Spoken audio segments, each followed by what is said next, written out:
Universal health coverage day के अवसर पर आयोजित 2 दिवसीय इस कार्यशाला में भारत सरकार के स्वास्थ्य और परिवार कल्याण मंत्रालय के माननीय मंत्री डॉक्टर मनसुख भाई मांडविया जी,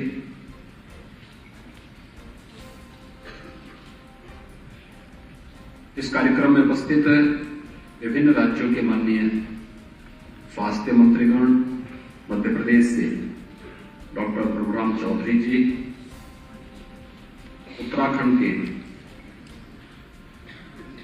माननीय श्री धन सिंह रावत जी, झारखंड से श्री प्रणब गुप्ता जी, मणिपुर से डॉक्टर समन रंजन जी, सिक्किम के डॉक्टर मणिकुमार शर्मा जी, प्रदेश सरकार में मेरे सहयोगी आयुष विभाग के मंत्री श्री दयाशंकर मिश्र दयालु जी, प्रदेश सरकार के ही मंत्री श्री रविंद्र जायसवाल जी, हमारे सभी अन्य जनप्रतिनिधिगण, भारत सरकार और राज्य सरकार से जुड़े थे, विभिन्न राज्य सरकारों से आए थे स्वास्थ्य विभाग के सभी अधिकारीगण, कम्युनिटी हेल्थ ऑफिसर्स और उपस्थित अन्य भाइयों बहनों, आप सब बाबा विश्वनाथ की इस पावन धरा पर पिछले 2 दिनों से कम्युनिटी हेल्थ पर एक बृहद कार्यशाला का हिस्सा बने हैं और अपने अनुभवों का लाभ एक दूसरे को प्रदान कर रहे हैं। देश के आगमन पर और काशी विश्वनाथ की इस पावन धरा पर दुनिया के सबसे लोकप्रिय और यशस्वी नेता, देश के आदरणीय प्रधानमंत्री जी की कर्म भूमि में मैं आप सबका हृदय से स्वागत करता हूं, अभिनंदन करता हूं। काशी भगवान शिव की नगरी है और शिव का मतलब ही कल्याण होता है। भगवान धन्वंतरी का जन्म भी इसी काशी में होता है। स्वाभाविक रूप से काशी कल्याण की नगरी है, हमारी आध्यात्मिक राजधानी भी है, सांस्कृतिक भावभूमि के साथ हम सबको अपनी पुरातन परंपरा के साथ जोड़ने की नगरी है। और काशी में इस प्रकार की कार्यशाला हम सबको एक नया संदेश देती है, जिसे भारतीय मनीषा ने बहुत पहले कहा था कि शरीर माध्यम खलु धर्म साधन, और उसी भाव को ध्यान में रख करके आपने देखा होगा प्रधानमंत्री मोदी जी ने कोरोना कालखंड में हेल्थ में सबसे महत्वपूर्ण बात है कि समय पे निर्णय लेना। एक डॉक्टर के पास अगर एक मरीज गया और उसको तत्काल उपचार की आवश्यकता है, डॉक्टर ने गलती से गलत उपचार कर दिया, तो मुझे लगता है कि उसके दूसरे लोग में जाने का रास्ता डॉक्टर स्वयं तय कर देगा। इसलिए समय पे निर्णय लेने की सामर्थ्य और क्षमता इस सदी की सबसे बड़ी महामारी के दौरान आपने देखा होगा। हेल्थ इंफ्रास्ट्रक्चर भले ही भारत का उतना मजबूत न हो जितना दुनिया के विकसित देशों के पास है, यूएस के पास है, यूरोप के पास है, लेकिन भारत का जो परिणाम था और दुनिया के किसी भी विकसित देश से कई गुना अच्छा था। भारत ने एक मॉडल दुनिया के सामने था, समय पे और आवश्यकता के अनुरूप निर्णय लेने की सामर्थ्य, और स्वयं उसको देश के प्रधानमंत्री स्वयं लीड कर रहे थे, उसका नेतृत्व कर रहे थे। जब जैसी आवश्यकता पड़ेगी उस प्रकार के पूरे देश के साथ सीधे संवाद बनाना, उस प्रकार के कार्यक्रमों को साथ जोड़ना। कोरोना नहीं आया था, देश के अंदर लॉकडाउन की आवश्यकता थी, प्रधानमंत्री जी ने जान है जहां है की बात कही और पूरा देश उनके साथ खड़ा हो। लोकतांत्रिक मूल्यों के साथ पूरा देश प्रधानमंत्री जी के साथ एक साथ ताली पीट रहा है, घंटा बजा रहा है, एक साथ लॉकडाउन का पालन कर रहा है। 140 करोड़ की आबादी दुनिया के उन देशों के लिए एक अद्भुत था जो लोग मानते थे कि उनके देश में डेमोक्रेसी नहीं, इसलिए वे शासन की व्यवस्था का अच्छा हिस्सा बने हुए, लेकिन कोरोना में सब चरमरा गए, सत्ता ही पलट गई, पब्लिक वहां सड़कों पे आ गई। लेकिन भारत के अंदर 140 करोड़ की आबादी प्रधानमंत्री मोदी जी के एक एक आदेश को मंत्र मानकर इसका पालन कर रहे हैं। कोरोना जब फैला और उसके बाद ये लगा कि इसको हम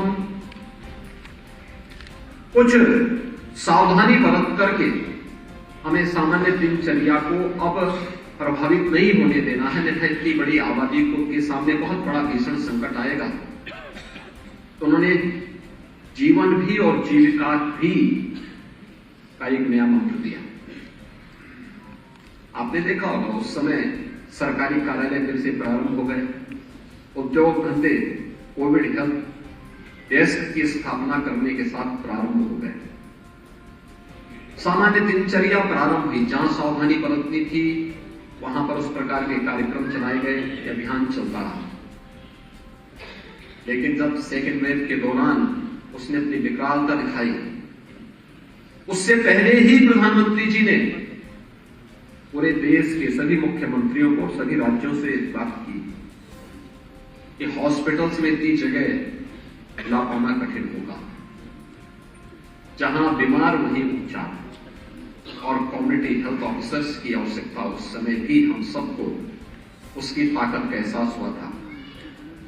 जब हम लोगों ने देखा था उत्तर प्रदेश जैसे राज्य में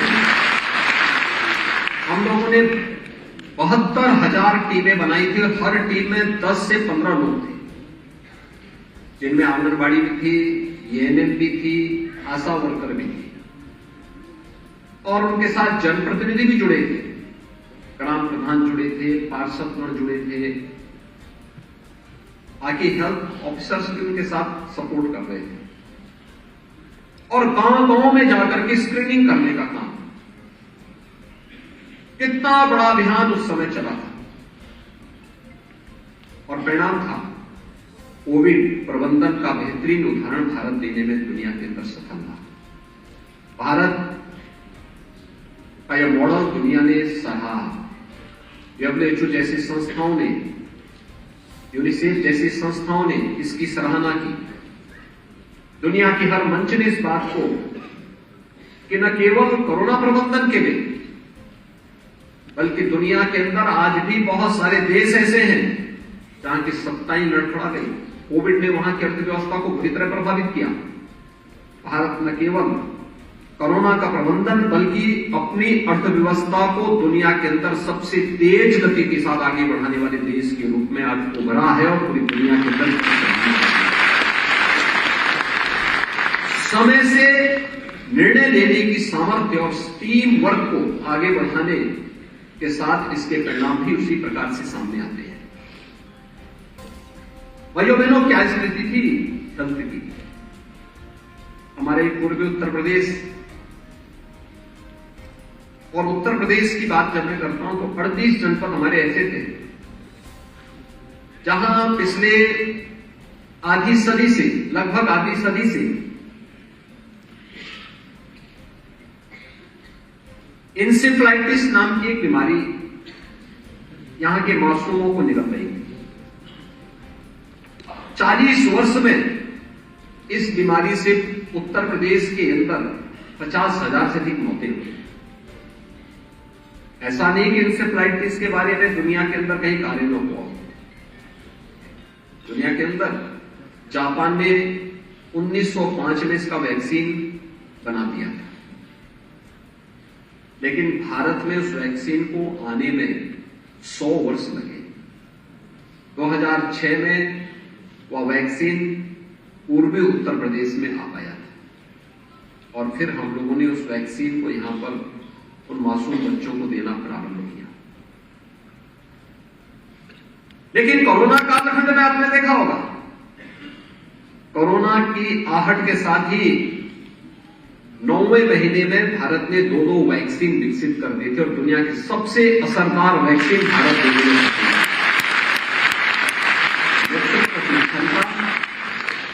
पब्लिक अवेयरनेस और उनके जीवन को बचाने के लिए इस प्रकार की जिजीविषा, यह कोरोना कालखंड में भारत के नेतृत्व को हम सब ने देखा है। और मैं इसके लिए यहां पर आज डॉक्टर मनसुख भाई मांडविया जी यहां हेल्थ मिनिस्टर के रूप में आए हैं। कोरोना कालखंड में हेल्थ इस सेक्टर में और कोरोना जैसी महामारी से बचाने के लिए और देश के अंदर प्रधानमंत्री जी के साथ में स्वास्थ्य विभाग को लीड कर रहे थे। मैं इसके लिए उनका भी इस मंच पर हृदय से स्वागत करता हूं। मुझे प्रसन्नता है कि आज यहां पर कई राज्यों के स्वास्थ्य मंत्री, स्वास्थ्य सचिव और कम्युनिटी हेल्थ ऑफिसर्स भी यहां पर आए हैं। और तो थीम इस यूनिवर्सल हेल्थ कवरेज डे का रखा गया है, build the world, we want healthy future for all. Bharat तो हमेशा से इस बात का समर्थन रहा है। हम इस बात को देखते हैं, जानते हैं कि हमारा वैदिक उद्घोषी सर्वे भवन्तु सुखिनः सर्वे सन्तु निरामया की कहा है। हमने कब किसी जाति, मत, मजहब की बात नहीं की, क्षेत्र और भाषा की बात भी नहीं की, पूरी दुनिया की सबके सुख की कामना की, सबके आरोग्यता की कामना की। और उसमें विश्व योग दिवस उसका अपने आप में एक उदाहरण है। भारत के योग की इस परंपरा को आज दुनिया के लगभग 200 देश इसको फॉलो कर रहे हैं, इसके पीछे जा रहे हैं। और मेरा मानना है योग की इस परंपरा के साथ दुनिया का जुड़ना भारत को हेल्थ एंड वेलनेस सेंटर के रूप में सबसे अधिक संभावनाओं के रूप में दुनिया के अंदर देखा जा रहा है। उस संभावनाओं को हाथों हाथ लेने की आवश्यकता है। और इस देश से जो एक कार्यक्रम यहां प्रारंभ है, इसमें जो 4 स्तंभ दिए गए हैं हेल्थ एंड वेलनेस के, health and wellness centre, Ayushman Bharat health infrastructure mission, Ayushman Bharat digital mission और प्रधानमंत्री जन आरोग्य योजना। यह बहुत महत्वपूर्ण 4 स्तंभों पर आधारित भारत की इस परिकल्पना में हर एक व्यक्ति के आरोग्यता की कामना की गई है। और आरोग्यता के इस लक्ष्य को प्राप्त करने के लिए जिसमें समाज के अंतिम व्यक्ति तक बिना भेदभाव के हर व्यक्ति तक इस कार्यक्रम को पिछले 8 वर्ष के अंदर देश के अंदर हेल्थ सेक्टर में जितना कुछ हुआ है यह अकल्पनीय है, अकल्पनीय है। 1.5 लाख से अधिक हेल्थ एंड वेलनेस सेंटर की स्थापना होना। अगर मैं उत्तर प्रदेश की बात करता हूं तो उत्तर प्रदेश के अंदर 75 जनपद है। 1947 से लेकर के 2017 तक 70 वर्षों में उत्तर प्रदेश के अंदर केवल 12 गवर्नमेंट मेडिकल कॉलेज बन पाए थे। और 2017 से लेकर के 2022 के बीच में मात्र 5-5.5 वर्ष के अंदर हम लोग 35 नए मेडिकल कॉलेज भारत सरकार के सहयोग से या तो संचालित कर चुके हैं या वर्तमान में निर्माण की वे अंतिम चरणों में चल रहे हैं। एम्स की स्थापना होना, 70 वर्षों में 6 एम्स बने। आज देश के अंदर 22 एम्स बन करके अपना कार्य कर रहे हैं या निर्माण के अंतिम चरणों में चल करके लोगों को अपनी सेवाएं प्रदान करने के लिए तत्पर दिखाई दे रहे हैं। आयुष मिशन के माध्यम से लोगों को मिल रही सुविधाएं यह अपने आप एक नई कहानी कहती है। देश के अंदर पहली बार मिशन इंद्रधनुष के माध्यम से टीकाकरण के 100% लक्ष्य को प्राप्त करने की बात हो, पोषण मिशन को सफलतापूर्वक आगे बढ़ाने का कार्य हो, या फिर मातृ मृत्यु दर और शिशु मृत्यु दर को नेशनल एवरेज और फिर इंटरनेशनल एवरेज के समकक्ष ले जाने की कार्रवाई को जिस मजबूती के साथ भारत ने उसको नेतृत्व दिया है, यह अद्भुत है। और इन सब में मेरा मानना है कि आपकी बड़ी भूमिका होने वाली है। कम्युनिटी हेल्थ ऑफिसर्स, आज उत्तर प्रदेश जैसे राज्य में हमारे पास लगभग 14,500 से अधिक हेल्थ एंड वेलनेस सेंटर सफलतापूर्वक संचालित हो रहे हैं। हमारे पास 11,000 से अधिक वर्तमान में कम्युनिटी हेल्थ ऑफिसर्स प्रदेश के अंदर कार्य कर रहे हैं और प्रदेश के अंदर इस प्रक्रिया को हमने तेजी से आगे बढ़ाया। हर मेडिकल कॉलेज के साथ एक नर्सिंग कॉलेज भी हम उसके साथ जोड़ रहे हैं, पैरामेडिकल का कॉलेज भी हम उसके साथ जोड़ रहे हैं। इसके साथ ही हम लोगों ने व्यवस्था भी की है कि इन सबको कहीं न कहीं जो भी डिग्री ले रहा है, इसके बाद इनकी शॉर्ट ट्रेनिंग के साथ इन्हें फिर किसी न किसी कार्य के साथ आगे बढ़ा दें। और इतना ज्यादा आज के दिन पर मैं मान सकता हूं कि स्वास्थ्य के बारे में आम नागरिक को जागरूक करना ये बहुत महत्वपूर्ण है और इस दिशा में हम थोड़ा भी प्रयास कर लेंगे तो जो पिछले कुछ समय से हुआ है, जैसे मैं इंसेफ्लाइटिस के बारे में ही कह रहा था कि 50-40 वर्षों में 50,000 से अधिक मौतें उत्तर प्रदेश के अंदर हुई। हम लोग जब 2017 में आए थे तो हमारे सामने एक चैलेंज था। मैं स्वयं भी 5 बार सांसद था। सांसद रहने के दौरान में हमेशा इसके लिए लड़ता रहता था, आंदोलन करता था, लेकिन जब मुझे मुख्यमंत्री बनाया गया तो मेरे सामने एक चैलेंज था कि कैसे हम इसका समाधान करेंगे। मेरा मानना था केवल स्वास्थ्य विभाग का काम अकेले नहीं होता, इसमें हमें अंतर विभागीय समन्वय करना होगा और अंतर विभागीय समन्वय के लिए मैंने स्वास्थ्य विभाग को इसके साथ जोड़ा था। मैंने इसके साथ नगर विकास और ग्राम्य विकास और पंचायती राज को भी जोड़ा। मैंने इसमें बाल विकास और महिला कल्याण विभाग को जोड़ा था। मैंने इसमें दिव्यांगजन कल्याण विभाग को भी जोड़ा और लगभग 7-8 विभागों को आपस में जोड़ करके फिर मैंने हेल्थ विभाग को इसका नोडल विभाग बना करके एक कार्यक्रम सबको मैंने कहा भाई आपकी जो ड्यूटी है अपनी ड्यूटी को इन क्षेत्रों में आप फोकस करते हुए चलाइए। अतिरिक्त कोई राशि नहीं मिलेगी, पैसा कोई अतिरिक्त नहीं होगा। जैसे स्वास्थ्य विभाग ने भारत सरकार के सहयोग से WHO और पाक और यूनिसेफ जैसी संस्थाओं के साथ मिलकर के और प्राथमिक स्वास्थ्य केंद्र को इंसेफ्लाइटिस ट्रीटमेंट सेंटर के रूप में डेवलप किया। हमने सर्विलांस को बढ़ाया। स्वास्थ्य विभाग ने अपने CSC में मिनी पीपो की स्थापना, डिस्ट्रिक्ट हॉस्पिटल में पीपो की स्थापना की, पीडियाट्रिक ICU की स्थापना की, मेडिकल कॉलेजेस को उसके साथ जोड़ा गया, ANM, आशा वर्कर, आंगनबाड़ी, इन सबको इसके साथ जोड़ा गया, इनकी ट्रेनिंग करवाई गई। ग्राम्य विकास और पंचायती राज से कहा गया ग्राम्य विकास का काम होगा कि यहां पर शुद्ध पेयजल की आपूर्ति करना। ग्रामीण क्षेत्र में पंचायती राज का कार्य था कहीं गंदगी नहीं दिखनी चाहिए। नगर विकास का काम था शहरी क्षेत्र में शुद्ध पेयजल की आपूर्ति और कहीं गंदगी नजर नहीं आना चाहिए। महिला और बाल विकास विभाग का कार्य था कि कुपोषण के खिलाफ जो अभियान है उस अभियान को सफलतापूर्वक संचालित करते हुए कुमारी कन्याएं हो, नवजात शिशु हो, गर्भवती माताएं हैं, उनके लिए जो अनवन्य भारत सरकार का, राज्य सरकार का मिशन है उसे उन तक पहुंचाने की व्यवस्था करना। शिक्षा विभाग को इसके साथ जोड़ा गया। ये सभी विभाग जब एक साथ कार्य करते हुए दिखाई दिए,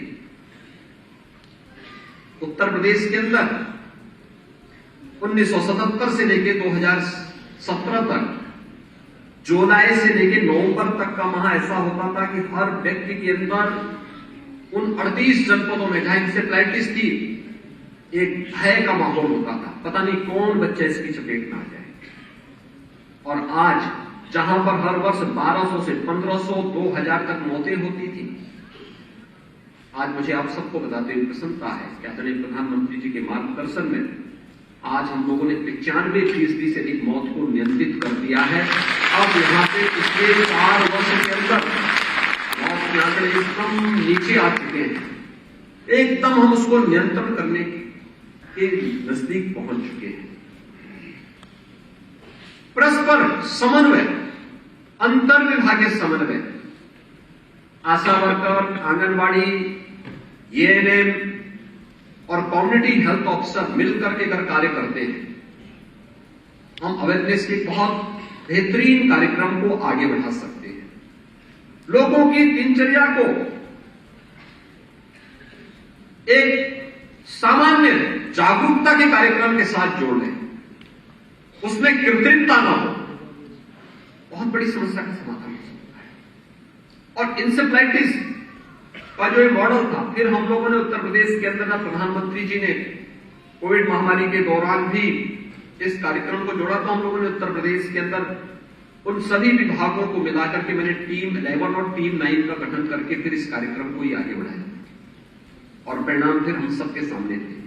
उत्तर प्रदेश जैसे राज्य को हम लोगों ने कोरोना जैसी महामारी में सफलतापूर्वक बचाने में सफलता भी प्राप्त हुई। और मेरा यह मानना है कि हर एक बीमारी आज स्वास्थ्य सेवाओं में काफी वृद्धि हुई है। हमारे पास अच्छे एक्सपर्ट भी आ गए हैं। उत्तर प्रदेश ने इसके लिए कैडर स्ट्रक्चरिंग की व्यवस्था भी की, विशेषज्ञ चिकित्सकों की नियुक्ति और उनकी तैनाती के लिए हम लोगों ने प्रदेश के हेल्थ विभाग के नियमों में शिथिलता भी की, हर प्रकार की सुविधाएं भी दी गई। लेकिन मेरा मानना है कि उस स्वास्थ्य विभाग से जुड़े हुए कार्मिकों को ही नहीं बल्कि अंतर विभागीय समन्वय इसमें बेहतरीन रोल अदा कर सकता है और उसके बेहतरीन परिणाम भी आ सकते हैं।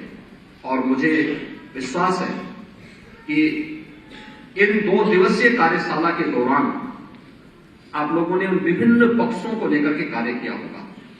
तो सब तकनीक का उपयोग, प्रधानमंत्री जी ने तकनीक पर 2014 में ही ध्यान, तो पूरे देश का ध्यान आकर्षित किया। डिजिटल इंडिया की वो परिकल्पना देश के अंदर हर एक सेक्टर में साकार होती हुई दिखाई दी और कोरोना जैसी महामारी के दौरान उसने देश के अंदर लोगों के मन में नव चेतना का संचार भी किया, लोगों के मन में एक नई आस और एक नया विश्वास भी जगाया है। मेरा यह मानना है कि हेल्थ के सेक्टर में भी हम लोग तकनीक को नजरअंदाज नहीं कर सकते। मुझे याद है जब कोरोना कालखंड में, जब कोरोना का पहला मामला उत्तर प्रदेश के अंदर आया था और उसके बाद उसका संक्रमण बढ़ता हुआ गया, 36 जनपद उत्तर प्रदेश के ऐसे थे जहां आईसीयू का एक भी बेड नहीं था और जिनमें थे भी वे क्रियाशील नहीं थे।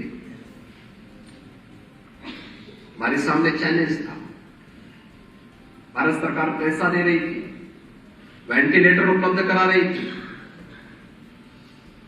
लेकिन इसको कैसे कार्य करना है हर व्यक्ति इस बात को मानता है। हम लोगों ने अपने प्रतिष्ठित संस्थाओं को इसके साथ जोड़ा। मास्टर ट्रेनर लखनऊ में बुलाकर के ट्रेन किए गए, फिर उनकी वर्चुअल ट्रेनिंग होती थी प्रतिदिन, कैसे आईसीयू में क्या प्रॉब्लम आ रही है, लखनऊ से 1 घंटे की उनकी ट्रेनिंग के साथ उनको जोड़ा जाता और पूरे प्रदेश के अंदर हर मेडिकल कॉलेज को, हर डिस्ट्रिक्ट हॉस्पिटल को इसके साथ जोड़ने का कार्य होता था।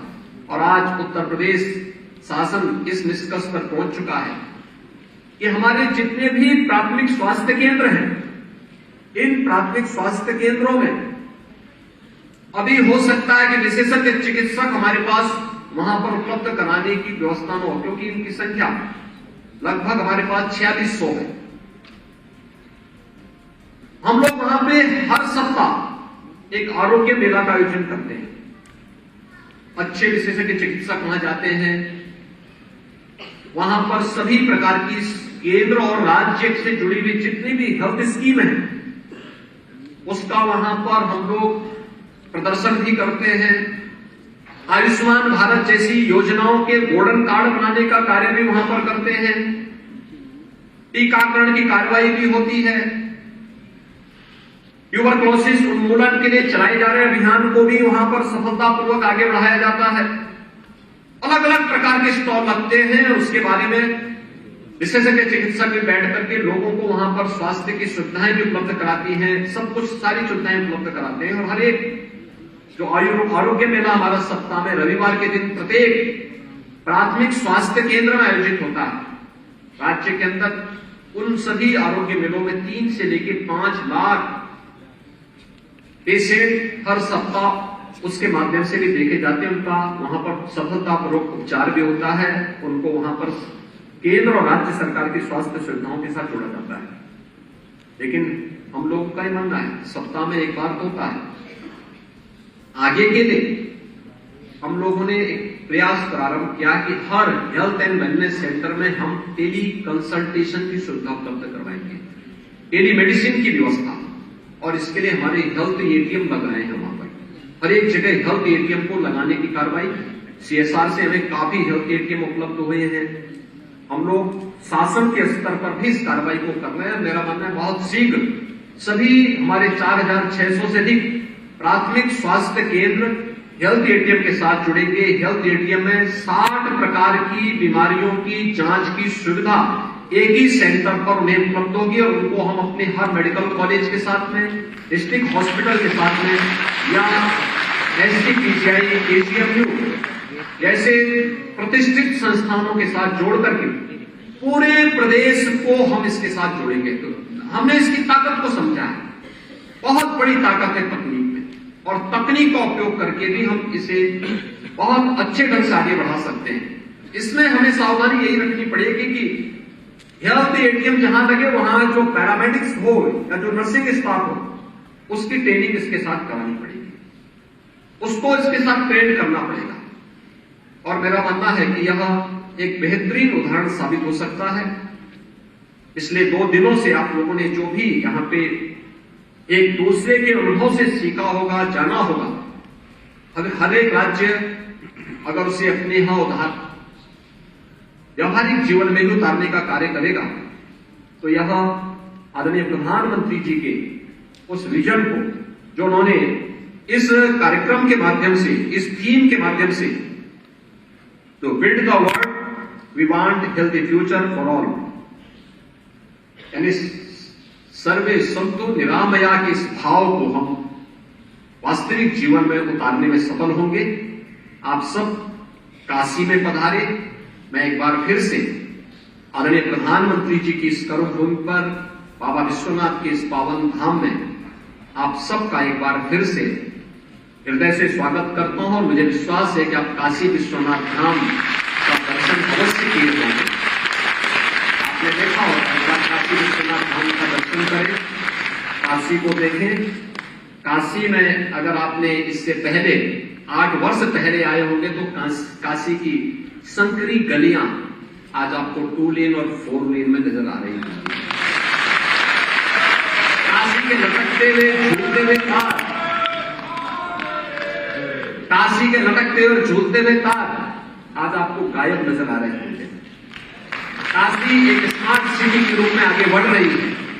काशी की बेहतरीन कनेक्टिविटी हुई है और काशी न केवल पुरातन नगरी है, हमारी आध्यात्मिक और सांस्कृतिक नगरी है, बल्कि काशी अपनी पुरातन काया को एक नए कलेवर के रूप में देश और दुनिया के सामने प्रस्तुत कर रही है।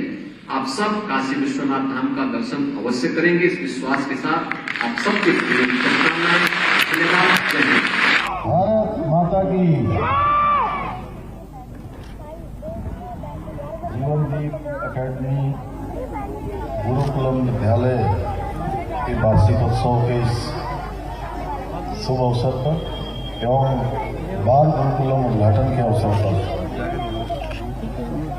जिन्होंने इस पूरे आश्रम को और पूरे शिक्षा के धीरे धीरे केंद्र के रूप में जो आगे बढ़ता जा रहा है, इस केंद्र को रचाने का काम और जिसकी एक एक नींव जिन्होंने यहाँ पर रखी शिक्षा के क्षेत्र में, अध्यात्म के क्षेत्र में, समाज के क्षेत्र में, अनेक क्षेत्रों में जिनका संपूर्ण जीवन माँ भारती को समर्पित है। हमारे पूज्य स्वामी महामंडलेश्वर यतीन्द्रानंद गिरी जी इस कार्यक्रम में विशेष रूप से हमारे यहाँ पर जो लगातार आश्रम के विकास में इन आश्रम की सेवाओं को प्रदान करने वाले, जिनका उच्चारण स्वामी जी ने भी किया, श्री पुरुषोत्तम अग्रवाल जी, श्री राकेश बिंदल जी, स्क्वायर लीडर श्री अतुल सिंह जी, श्री धर्मेंद्र भारद्वाज जी, और हमारे इस क्षेत्र के लोकप्रिय विधायक रुड़की क्षेत्र के श्री प्रदीप बत्रा जी, हमारे जिला पंचायत के सदस्य अध्यक्ष श्री किरण चौधरी जी, हमारे नवनियुक्त जिलाध्यक्ष जिनको अभी जिम्मेदारी मिली है, शोभाराम प्रजापति जी, सोम प्रकाश जी, हरिमोहन कपूर जी, केपी सिंह जी, श्रीमती कीर्ति सिंह जी, शिव कुमार मिश्रा जी, मनोज गोयल जी, मनीष सैनी जी, विनीत वत्स जी, श्री ललित मोहन अग्रवाल जी एवं यहाँ पर बैठे हुए हमारे सभी अतिथिगण जो भी इस पूरी संस्था को लगातार अपना सहयोग प्रदान करते हैं, स्वामी जी के साथ सामाजिक कामों को आगे बढ़ाते हैं। सामने बैठे हुए मेरे श्री रविंदर पनियाला जी, दिनेश जी, रामपाल जी एवं श्यामवीर सैनी जी से लेकर तमाम सारे हमारे जो अतिथिगण यहाँ पहुँचे हैं, सभी उपस्थित इस कार्यक्रम में मेरे सभी अतिथिगण, सभी अभिभावकगण, विद्यालय के सभी अध्यापकगण, प्राध्यापकगण और जिन बच्चों के निमित्त आज ये बहुत शानदार भव्य और मैं कहूँ कि स्वामी जी के जहाँ प्रवचन हो जाए उसके बाद वो दिव्य हो जाता है। तो भव्य और दिव्य कार्यक्रम यहाँ पर आयोजित हो रहा है। ऐसे मेरे सभी प्रिय छात्र एवं छात्राएं, प्रिय बेटे और बेटियों, हमारे पत्रकार मित्रों, छायाकार बंधुओं, मैं सबसे पहले तो जीवनदीप अकादमी गुरुकुलम विद्यालय के वार्षिक उत्सव के अवसर पर सभी शिक्षकों एवं सभी हमारे प्यारे विद्यार्थियों को ढेर सारी शुभकामनाएं देता हूं, बहुत बधाई देता हूं।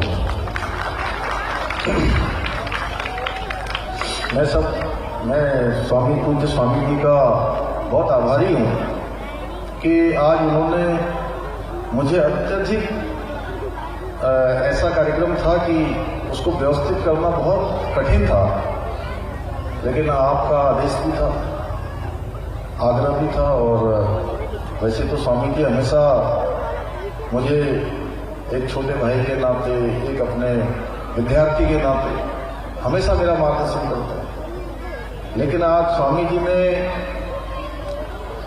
सचमुच, मैं आज बहुत मुश्किल से यहाँ पहुँचा, लेकिन मुझे यहाँ पहुँचकर बहुत आनंद की अनुभूति हो रही है, बच्चों के यहाँ पर देखकर, इतने सारे लोगों से मिलकर। और वैसे भी मेरा जो हमेशा ही रहता है कि जो दो जगह पर, एक हमारा विद्यार्थियों का कोई कार्यक्रम हो रहा हो, युवाओं का कोई कार्यक्रम हो रहा हो, विद्यार्थियों का, युवाओं का और तीसरे नंबर पर सैनिकों का, इन तीनों कार्यक्रमों में मैं कोशिश करता हूं कि हर हालत में, चाहे कोई भी स्थिति हो, अगर मैंने वहां कार्यक्रम दिया है तो मैं वहां पहुंचूं। मुझे खुशी है मैं यहाँ पहुंचा, यहाँ के गुरुकुल आकर यहाँ के शिक्षकों का, जब भी मैं यहाँ आता हूँ तो देखता हूँ कि लगातार हमारे स्वामी जी के सानिध्य में हमारे प्रधानाचार्य जी, उनकी पूरी टीम लगातार यहाँ तो शिक्षा के लिए और ऐसे बच्चों के लिए काम कर रहे हैं, वास्तव में हम कह सकते हैं जो समाज के अंतिम छोर में खड़े हैं। अन्यथा स्वामी जी को क्या हो सकता है? पूज्य स्वामी जी तो पूरे देश में विदेश में सब जगह इनके शिष्य हैं। तो जरूर है कि आप 10-15 लोगों को उन्होंने कहा है, लेकिन मैं समझता हूं कि हजारों लोग कहीं न कहीं स्वामी जी से जुड़े हुए हैं। उसके बावजूद भी उनके मन में ये बात आना, यही सच में जो है यही हमारा है। जो संत होते हैं उनकी जो सरलता होती है, जो समाज के लिए काम करने का एक मन में पीड़ा होती है, वो साक्षात स्वामी जी यहां पर दिखाई दे रहे हैं। भाइयों बहनों, अन्यथा स्वामी जी कहते हैं मुझे क्या करना, एक ईंट जोड़कर जो है और समाज के सहयोग से इसको आगे बढ़ाने का काम कर रहे हैं। मैं स्वामी जी को नमन करता हूं। लंबी वीडियो और मुझे अपने एक मित्र की बात, एक सार्थकता का जो सार समझ में आता है, कुछ लोग साधारण नहीं होते हैं, बल्कि वो जीवन रूपी अंकों को पूर्णांक में बदलने का काम करते हैं। वही काम हमारे शिक्षक बंधु भी करते हैं, वही काम हमारे संतगण भी करते हैं। शिक्षक किसी विद्यार्थी के जीवन को आगे बढ़ाने का काम करते हैं, और माता पिता के बाद अगर कोई दूसरा संस्कार देने का काम किसी के माध्यम से होता है, तो हमारे जहां स्कूलों के विद्यालयों के माध्यम से होता है, वहीं हमारे शिक्षक गणों के कारण भी दूसरा संस्कार जीवन में सीखने का अवसर मिलता है। पूज्य स्वामी जी का महाराज जी के मार्गदर्शन में जीवनदीप आश्रम अनेक वर्षों से जहां सामाजिक क्षेत्र में, सांस्कृतिक, आध्यात्मिक क्षेत्र में अनेकों कार्यों को आगे बढ़ाने का काम कर रहा है।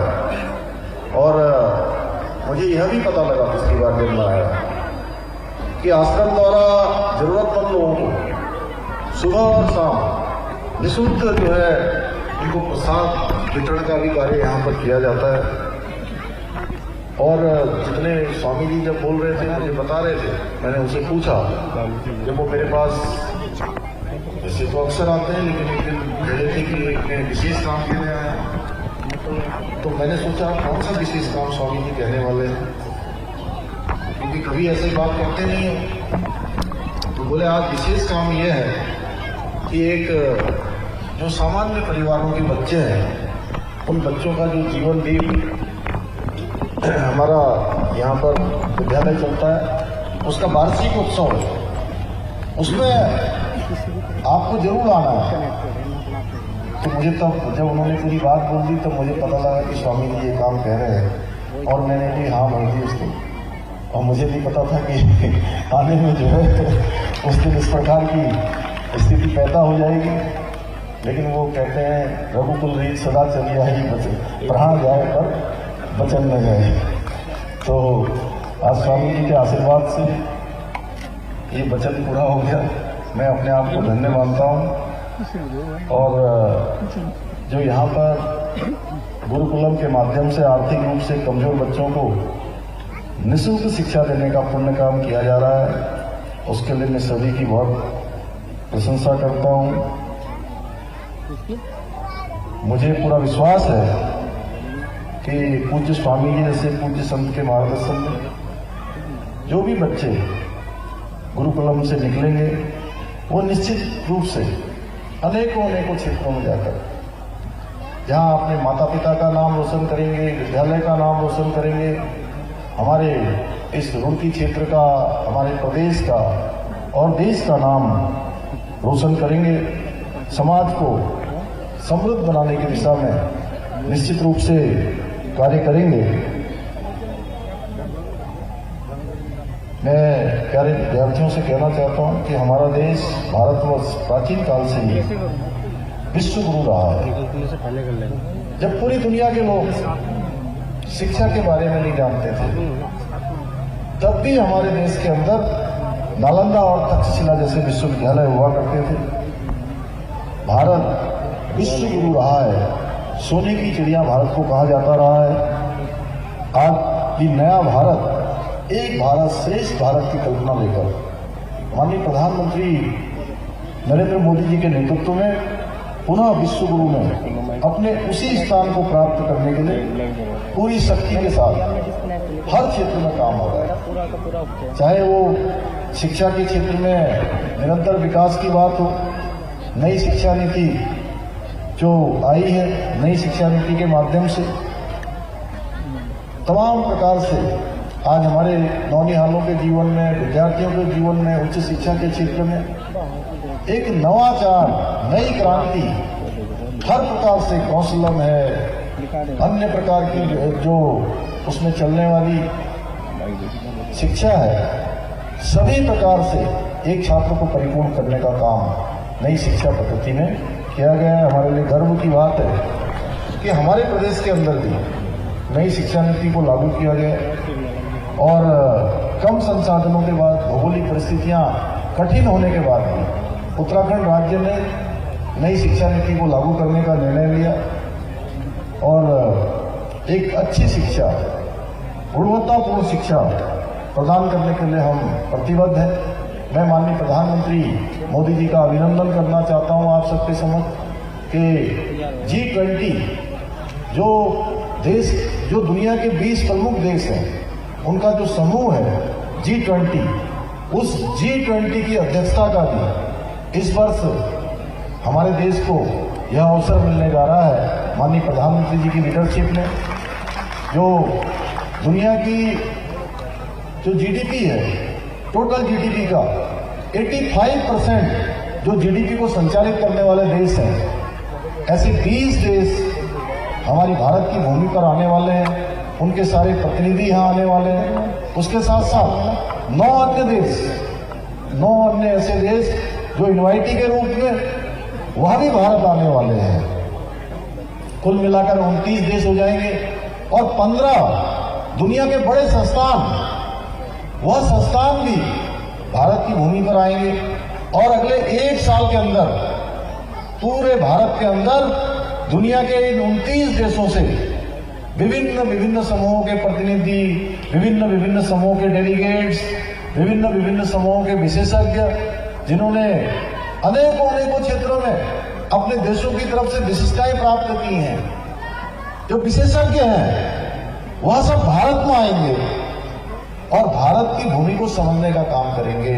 यहाँ की चीजों को, जो वोकल फॉर लोकल, जो माननीय प्रधानमंत्री जी का मंत्र है, उसको पूरी दुनिया के अंदर ले जाने का काम करेंगे। और हमें खुशी हो रही है बताते हुए कि उत्तराखंड के अंदर भी जो G20 का दल है, 2 दल उत्तराखंड के अंदर भी आएंगे और 2 मीटिंगें इस पूरे कार्यक्रम में हमको भी देनी है।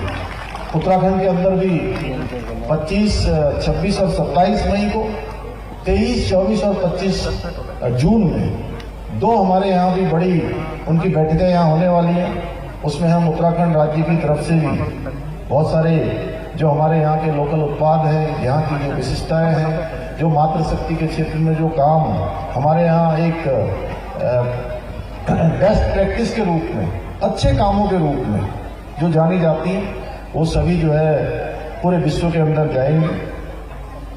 ऐसे अनेकों कार्य हो रहे हैं। अभी संचालक जी ने बताया कि हमने जहाँ नई शिक्षा नीति के स्कूली शिक्षा और उच्च शिक्षा दोनों को नए आयाम मिलेंगे, इससे सभी वर्ग के लोगों को समानता के आधार पर शिक्षा प्राप्त करने के अवसर मिलेंगे तथा स्कूल स्तर पर युवाओं के कौशल में भी उनको सहायता प्राप्त होगी। नई शिक्षा नीति से जहां एक और शोध एवं अनुसंधान को बढ़ावा मिलेगा, वहीं दूसरी ओर हमारी नई पीढ़ी को, युवा पीढ़ी को प्रतियोगी परीक्षाओं के लिए अलग से तैयारी करने की भी आवश्यकता अलग से नहीं पड़ेगी, क्योंकि नई शिक्षा नीति में सभी प्रकार का प्रावधान किया गया है। आज हमारे देश के यशस्वी प्रधानमंत्री मोदी जी के नेतृत्व में, अब कल्पना करिए कि 2014 से पहले का भारत, 2014 से पहले का भारत एक दप्पू भारत, ऐसी पहचान हमारी बन गई थी, एक पिछलप्पू भारत, अपने हितों की बात भी दुनिया के सामने ठीक प्रकार से न करने वाला भारत, न कर पाने वाला भारत। दुनिया की आंखों में आंखें डालकर बात न कर पाने वाला भारत, ऐसी हमारी पहचान बन गई। भाइयों बहनों, पिछले 8 सालों में जहां एक भारत श्रेष्ठ भारत की कल्पना को लेकर लगातार देश आगे बढ़ रहा है, वहीं इन 8 वर्षों में समर्थ भारत, समरस भारत और शक्तिशाली भारत के रूप में भी भारत नरेंद्र मोदी जी के नेतृत्व में आगे बढ़ रहा है। भाइयों बहनों, आज प्रधानमंत्री मोदी जी के रूप में नेतृत्व में देश में युवाओं के भविष्य को और अच्छा बनाने के लिए एक विशेष रोड मैप तैयार किया जा रहा है। उस रोड मैप के अनुसार ही हम उत्तराखंड के अंदर भी इस प्रकार की व्यवस्था कर रहे हैं कि धीरे धीरे जहां युवाओं को प्रत्येक स्तर पर सपने साकार करने में सहायता प्रदान करने का भी हर संभव प्रयास हो, वहीं विकास के क्षेत्र में तेजी से काम हो रहा है। आने वाले समय में आप देखेंगे कि रुड़की और दिल्ली ऐसा होगा, वैसे तो अभी भी ऐसा हो गया कि लोग सुबह यहाँ से ड्यूटी करने के लिए दिल्ली जाएंगे और शाम को वापस जो है रुड़की आ जाएंगे। देहरादून आने वाले समय में 2 घंटे से 2.5 घंटे के बीच में देहरादून से दिल्ली की दूरी तय की जा पाएगी। एलिवेटेड रोड का काम हो रहा है, अनेकों काम हो रहे हैं। इसी जनपद में हमारे यहाँ मेडिकल कॉलेज खुलने जा रहा है, अच्छी सड़कें बन रही हैं। पहले देहरादून से हरिद्वार हम आते थे तो 2 घंटे 3 घंटे लग जाते थे। आज अतुल जी केवल 45 मिनट में देहरादून से हरिद्वार की दूरी तय हो रही है। इतना ही नहीं, जो आज हमारे देव स्थान है, वैसे तो पूरे भारत के अंदर बन रहे हैं तेजी से। चाहे आज हम भगवान राम की जन्मभूमि अयोध्या की बात करें, वहां पर भगवान राम का भव्य और दिव्य मंदिर बन रहा है। बाबा विश्वनाथ की नगरी काशी में दिव्य काशी और भव्य काशी बन गई, काशी कॉरिडोर बन गया। हम तो उसके उद्घाटन के अवसर पर वहां गए थे। मैंने देखा कि पहले कोई शिव भक्त, कोई भोलेनाथ का भक्त अगर गंगा मां का जल लेकर भगवान भोलेनाथ जी को अर्पित करना चाहता था तो उसको रास्ता ही नहीं मिलता था। ये अजय जी चौधरी के हमारे जानते थे, एसएसपी साहब, रास्ता नहीं मिलता था। मैं भी 2002 में गया था। इतना सकरा सा रास्ता कि 3-4 लोग भी बड़ी मुश्किल से निकलते थे। और इस बार जब मैं काशी गया तो मैंने देखा कि पूरा का पूरा हाईवे बन गया है। 5 लाख 10 लाख लोगों का जो है वहां उसके अंदर कार्यक्रम हो रहा है। और मैंने भी इस अवसर का लाभ उठाया, मां गंगा जी का जल लेकर भगवान भोलेनाथ जी को अर्पित किया। बाबा को मैं भी जल चढ़ाता है। ये नया काशी, नया अयोध्या, नया महाकाल, अभी आप लोगों ने देखा महाकाल लोग। और उत्तराखंड के अंदर 2013 की आपदा के बाद पूरा का पूरा केदार जी का बाबा केदार का जो परिसर था पूरा क्षतिग्रस्त हो गया था। भयंकर आपदा आई थी। वह बाबा केदार का प्रांगण भी अब भव्य और दिव्य बाबा का केदार बन गया है। नया केदार बन गया, नया केदार। और इतना ही नहीं, माननीय प्रधानमंत्री जी ने अभी अपनी इस यात्रा में उत्तराखंड को और पूरे देश और दुनिया को 2 बहुत बड़े काम हमारे राज्य में हो रहे हैं, लेकिन उसका लाभ संपूर्ण भारत को और संपूर्ण विश्व के जो श्रद्धालु आएंगे उन सभी को मिलने वाला है। गौरी कुंड से केदारनाथ जाने के लिए केबल कार की व्यवस्था हो रही है, उसका शिलान्यास हो गया है। इसी प्रकार से गोविंद घाट से हेमकुंड साहब जाने के लिए जो रास्ता हमारे गुरु गोविंद सिंह जी की तपोस्थली है, वो बहुत कठिन रास्ता था। इतना कठिन रास्ता कि बुजुर्ग लोगों के लिए तो बहुत कठिन यात्रा होती थी। 3 दिन 4 दिन लगते थे। अस्वस्थ लोगों के लिए और कठिन होती थी। उस यात्रा को भी अब कुछ ही घंटों में पूरा किया जा सकेगा।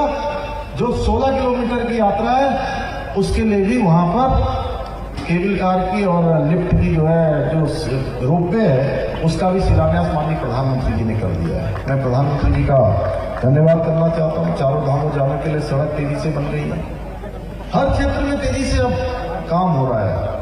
भारत के अंदर एक नई कल्चर आई है, नई संस्कृति आई है, काम का कल्चर, वर्क कल्चर नया हो गया है। हर किसी को लगता है कि हम जो है दुनिया का नेतृत्व कर सकते हैं। कोई क्षेत्र ऐसा नहीं है, विज्ञान प्रौद्योगिकी का क्षेत्र हो, खेल का क्षेत्र हो, विज्ञान का क्षेत्र हो, हर क्षेत्र में आज हम आगे बढ़ रहे हैं, क्योंकि आज नेतृत्व ने जो है ये विश्वास जगाने का काम हर भारतवासी के अंदर किया है कि भारतवासी दुनिया में हर क्षेत्र में नेतृत्व दे सकते हैं, हर क्षेत्र में आगे रह सकते हैं, दुनिया को दिशा दिखा सकते हैं। आज के इस अवसर पर मैं प्रिय विद्यार्थियों से यही कहना चाहूंगा कि जहां ये पढ़ाई लिखाई का समय है, ये शिक्षा अध्ययन का समय है, ये समय बार बार मिलने वाला नहीं है। अब हम लोग सोच रहे हैं कि कोई हम भी विद्यार्थी बन जाए, चाहकर भी वैसे तो व्यक्ति संपूर्ण जीवन भर विद्यार्थी रहता है, जब तक उसके जीवन का अंतिम समय नहीं आ जाता है तब तक वो विद्यार्थी है, कुछ न कुछ सीखता रहता है। लेकिन जैसे हमारे प्यारे बच्चे नीचे बैठे हैं, क्लास में बैठे रहते हैं, कक्षा में बैठते हैं, अगर हम ऐसे विद्यार्थी बनना चाहें तो नहीं बन सकते। इसलिए जो हमारे अभिभावक बंधु आए हैं, हमारे अध्यापक हैं, प्राध्यापक हैं, जो भी लोग शिक्षा देने का काम करते हैं, संस्कार देने का काम करते हैं, उनकी भी विशेष जिम्मेदारी है कि बच्चों का ये जो अमूल्य समय है, जो इनके जीवन में कभी लौट कर नहीं आने वाला है, इस समय की महत्ता को ध्यान में रखते हुए बच्चों के अंदर बहुत संस्कार, जो केवल वो मैकाली की शिक्षा पद्धति नहीं, जो हमारी नई शिक्षा पद्धति आई है, उस नई शिक्षा पद्धति के अनुसार कि आने वाले समय में ये बच्चे यहां से शिक्षा और संस्कार लेकर जीवन के जिस क्षेत्र में भी जाएं, परिपूर्ण होकर, परिपक्व होकर केवल रोजगार मांगने का काम न करें, बल्कि आने वाले समय में रोजगार देने का काम करें। और जिस क्षेत्र में भी जाएं, उस क्षेत्र को नेतृत्व देने का काम करें। मैं तो इन बच्चों से कहूंगा, सबसे, बच्चे हमारी बात सुन रहे हैं? कौन कौन सुन रहा है? जरा हाथ खड़ा करिए। जो नहीं सुन रहा जरा वो हाथ खड़ा करिए। कोई है राजी त्यागी की? कोई ऐसा भी जो नहीं सुन रहा? अच्छा,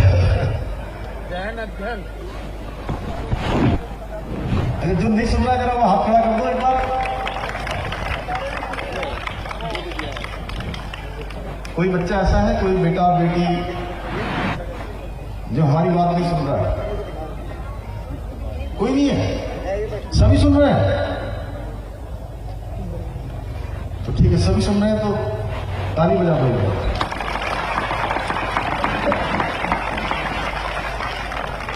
तो मैं इन सब बच्चों से कहूंगा, पूज्य स्वामी जी, अब आपके यहां पर आके हमें भी लग रहा है कि हम भूल ही गए कि हमें जाना भी है। मैं कहूंगा इन बच्चों से कि बच्चों, आप सब लोग नेता बनोगे, सब नेता बनो, ठीक है? बनोगे ना? कैसे नेता? जैसे प्रदीप बत्रा बैठे हैं, या भारद्वाज जी बैठे हैं मंच पर, या हमारे ये अतुल जी बैठे हैं, या बिंदल जी बैठे हैं, ऐसे नेता? अरे भाई, इसमें से भी 2-4 लोग, कोई बिजनेस में चला जाएगा, कोई स्क्वायर लीडर बन जाएगा, कोई विधायक बन जाएगा, तो कोई बुरी बात नहीं है। किरण जी बैठे हैं, हमारे जिला पंचायत के अध्यक्ष, शोभाराम जी बैठे हैं, ऐसे भी नेता बन जाओगे तो कोई बात नहीं है। निशा जी बहन बैठी है, देखो समाज के क्षेत्र में काम कर रही है, ऐसे बन जाओगे तो कोई दिक्कत नहीं। लेकिन नेता मानेगी, जिस क्षेत्र में जाओ उस क्षेत्र में नेता बनो। जैसे क्रिकेट के क्षेत्र में हमने थोड़े दिनों पहले तक हम लोग सुनते थे नाम, सचिन तेंदुलकर का नाम सुना है ना? तो क्या कह सकते हैं, कौन से क्षेत्र के नेता हो? किस क्षेत्र के? क्रिकेट के क्षेत्र के नेता। अभी अभी हम लोगों ने ये पर्वतारोहण के क्षेत्र में बचेंद्री पाल का नाम सुना है? पढ़ा कभी किसने बचेंद्री पाल का नाम? नहीं पढ़ा है तो प्रधानाचार्य जी इनको हमारे इन सब लोगों के नामों से जरूर परिचित करवाइएगा। इन्होंने एवरेस्ट की चोटियों में फतह करने का काम किया है। ऐसे ही हम आईटी के क्षेत्र में इन्फोसिस के चेयरमैन नारायण मूर्ति जी का नाम ले सकते हैं। वैज्ञानिकों के क्षेत्र में जिन्होंने एक सामान्य स्थितियों और सामान्य परिस्थितियों में अपने जीवन को प्रारंभ किया और राष्ट्रपति भवन तक का सफर तय किया, प्रोफेसर चाचा कलाम, हम कह सकते हैं कि वो वैज्ञानिकों के क्षेत्र में नेता। ऐसे ही हम कह सकते हैं स्वास्थ्य के क्षेत्र में, चिकित्सा के क्षेत्र में, पत्रकारिता के क्षेत्र में, सेना के क्षेत्र में जनरल बिपिन रावत अब हमारे बीच में नहीं रहे, वो हमारे पहले सीडीएस रहे, हम कह सकते हैं उस क्षेत्र के नेता। 2 दिन पहले अभी उनकी पहली बरसी पर हम सब लोगों ने उनका स्मरण किया। तो जिस क्षेत्र में जाओ, मैं कह रहा हूं कि उस क्षेत्र के नेता बनो, उस क्षेत्र में सबसे अच्छा काम करो। ये भाव और ये संस्कार देने का काम जहां हमारे अभिभावकों का और हमारे अध्यापक गणों का है, उतना ही जो है इसमें हमारे समाज का भी योगदान बहुत जरूरी है। क्योंकि हम जो विश्व गुरु बनना चाहते हैं, जिस दिशा में हम जा रहे हैं, आजादी का अमृत महोत्सव अभी हमने मनाया है, आजादी के 75 साल हमने पूरे किए, हमने अपनी विरासत से अपने बच्चों का परिचय करवाया है। वहीं ऐसे गुमनाम जिन्होंने आजादी के इस आंदोलन में अपना जीवन लगाया, उन सबका भी हमने स्मरण किया। और अब अमृत काल में हम प्रवेश कर गए हैं। इस अमृत काल में ये बच्चे विभिन्न स्थानों पर जाकर बहुत महत्वपूर्ण भूमिका का निर्वाह इन्होंने करना है। देश को विश्व गुरु बनाने में सभी का योगदान इसमें चाहिए। जिस दिशा में आज प्रधानमंत्री मोदी जी एक शिल्पी की तरह देश को आगे बढ़ा रहे हैं, भाइयों बहनों, हमने भी, मुझे खुशी है कि उत्तराखंड के अंदर सभी बच्चों की शिक्षा के लिए, विशेषकर ऐसे बच्चे जो इस महामारी के दौरान जिन्होंने अपने माता पिता को खोया, उन सभी के लिए मुख्यमंत्री बालाश्रय योजना के माध्यम से निःशुल्क शिक्षा प्रदान करने का काम सरकार कर रही है। हमने यह भी संकल्प लिया है कि आने वाले समय में उत्तराखंड राज्य की जो जीएसडीपी है वो दुगने पर जाए, तिगने पर जाए और 2025 तक हम देश के श्रेष्ठ राज्यों में शामिल हों। इसके लिए लगातार हम काम कर रहे हैं। इसके साथ साथ विद्यार्थियों के सर्वांगीण विकास के लिए एक महत्वपूर्ण कार्य और है। मैं आप सभी को विश्वास दिलाता हूं, इस कार्य को हमारी सरकार पूरे समर्पण और संकल्पबद्ध होकर करेगी। मैं आभारी हूं आज पूज्य स्वामी जी का कि उन्होंने मुझे जीवनदीप अकादमी गुरुकुलम विद्यालय का आपके द्वारा हमारी सरकार के संकल्प को पूर्ण करने में अपना अभूतपूर्व योगदान दिया जा रहा है। अंत में स्वामी जी ने जो सड़क के लिए मुझे कहा है, इससे पहले भी 2-3 बार कहा, सीडीओ साहब आप इसको तुरंत मेरी घोषणा में शामिल करके 1 किलोमीटर सड़क है, लगभग एक ज्यादा है स्वामी, जितनी होगी नाप लेके होगा, जितनी भी होगी, क्योंकि एक ऐसा स्थान है जहां पर सभी लोग आते हैं। मैं घोषणा करता हूं कि यह सड़क बनाई जाएगी और इसके साथ साथ जो पूज्य स्वामी जी की संकल्पना है कि यह विद्यालय हमारा और आगे जाए, हमारी बेटियों के लिए आगे कक्षा 12 तक ये विद्यालय स्वामी जी की इच्छा बनेगा। उससे पहले यहाँ पर मैं स्वामी जी से भी पूछ रहा था कि कोई हॉल नहीं है, तो स्वामी जी ने कहा कि हॉल अभी तो नहीं है यहाँ पर, तो मैं घोषणा करता हूँ कि एक हॉल भी जो है यहाँ पर बनाया जाएगा। इसके साथ साथ आप सभी को, सभी अतिथिगणों को, सभी हमारे अध्यापक गणों को, अभिभावक गणों को और सभी प्रिय छात्र छात्राओं को, हमारे प्रशासन के लोगों को, हमारे सीडीओ साहब, हमारे एसएसपी साहब, पूरी टीम, हमारे प्रशासन के लोग, क्योंकि कई बार ये होता है कि प्रशासन और जो हमारा ये सामने बैठा हुआ वर्ग है ये अलग अलग नहीं है। यह भी हम सब लोग एक परिवार है और जो हमारा संकल्प है कि राज्य हमारा जो है श्रेष्ठ राज्यों में शामिल हो, उसमें हर किसी की भूमिका है। ये यात्रा किसी एक व्यक्ति की यात्रा नहीं है, कुछ लोगों की यात्रा नहीं है। ये यात्रा हमारी सामूहिक यात्रा है। सब लोग अपने अपने कामों को अच्छे ढंग से करेंगे तो हम श्रेष्ठ राज्य बनेंगे और चारों तरफ हमारी समृद्धि भी होगी, विकास भी होगा। तो इतना ही आप सबसे निवेदन करते हुए बच्चों को बहुत शुभकामनाएं देते हुए और स्वामी जी का और पूरे विद्यालय परिवार का धन्यवाद करते हुए अपनी वाणी को विराम देता हूँ। बहुत बहुत धन्यवाद। अभी जरा